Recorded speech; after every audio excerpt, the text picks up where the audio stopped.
Welcome to MATLAB tutorials, brought to you by Engineerise.com, where we engineer your rise. So let's get started. You can open MATLAB from the Start button or search MATLAB if it's not there.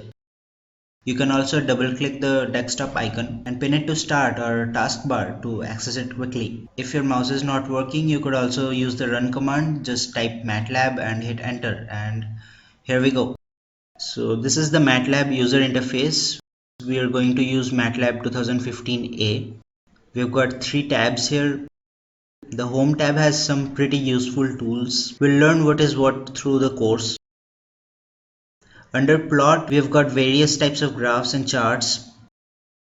Under Apps, there are a lot of toolboxes that enhance the capability of MATLAB in a specialized field.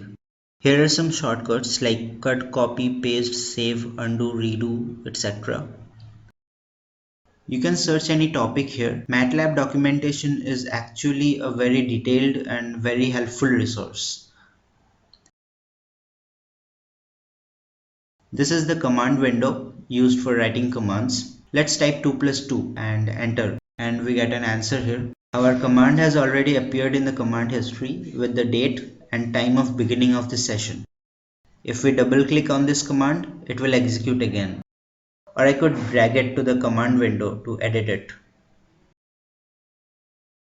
MATLAB stores the answers in a default variable, ans. The workspace here shows the variables in use along with their value. You could also view other attributes by right-clicking here. This is the current folder which is directly accessed by MATLAB. Here is the path to the current folder, and you can change it by clicking here.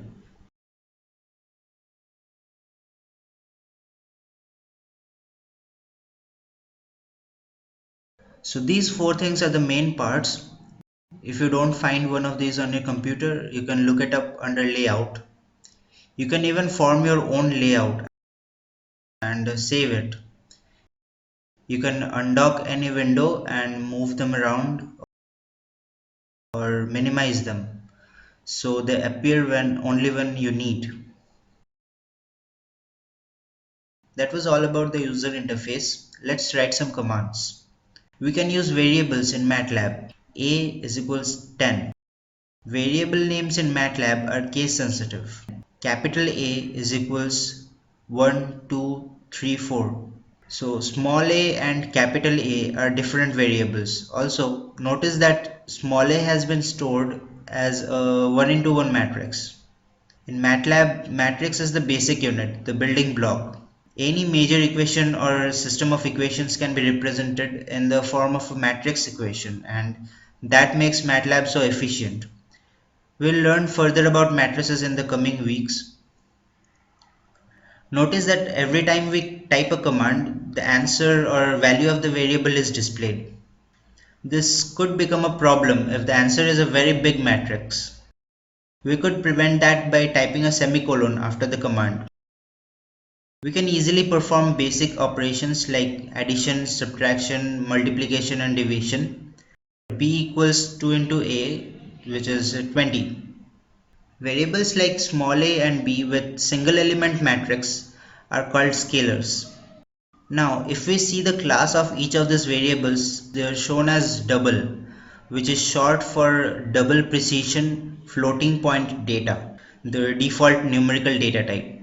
MATLAB has a wide variety of fundamental data types, and we generally don't need to worry about it. Next, we'll learn some basic functions. So I'll clean up the workspace by the clear all command. The command clc will clear the command window. Before we move on, I'll increase the font size. Okay, so let's take a variable x equals 38 divided by 13. So the answer of the division is stored in x. If we need the remainder, we can type rem 38, 13. The value of x is a fractional number. We can round it off to the nearest integer using round x, or truncate it using fix function. There is also a floor function and a ceiling function. Other mathematical functions include finding exponential, that is e to the power x, using exp function. We could find the logarithm of x to the base e or to the base 10. If we want to eliminate these blank lines, we can change the display format to compact. Also, we can change the display format to short so that only 4 decimal digits are shown. You can do the same from here at preferences.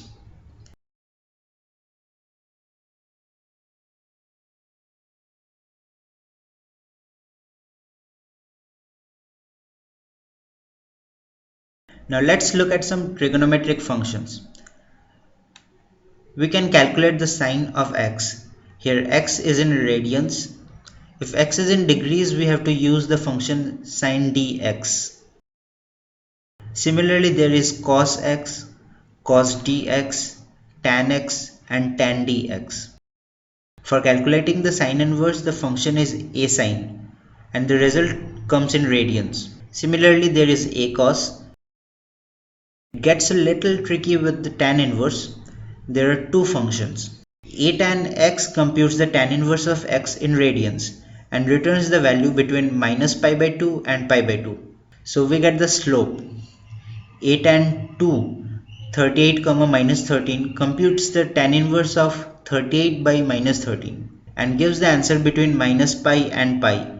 That is, we also get the quadrant along with the slope. There are also hyperbolic functions like sin h, cos h, as well as their inverses like a sin h and a cos h. The command rand produces a random number. We can even use MATLAB for complex number calculations. We can define a complex number simply by typing C1 equal to 1 plus 2i, C2 equals 2 plus I, C equals C1 by C2. Abs C calculates the magnitude of C. Conjugate of C is calculated using conj C. There's many such functions and commands that we will gradually learn according to need. This week up to here.